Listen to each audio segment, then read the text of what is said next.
This is the practice test for ratios, proportions, and percents.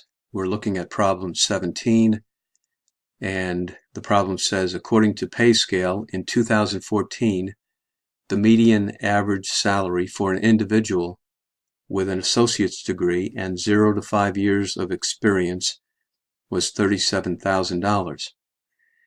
Letter A says, if an individual earns this salary above, $37,000, and their salary puts them in the 25% income tax bracket, how much money do they pay in income taxes?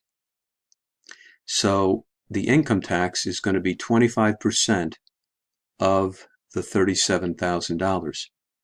And the income tax is really the same as finding what part of our total income are we going to pay in taxes. And we're going to pay 25% of the $37,000. When we multiply, we end up with $9,250, and that is 25% of the $37,000. So then on letter B, the question is, determine their net income, which is the income after taxes are taken out. So this person starts with a total income of $37,000.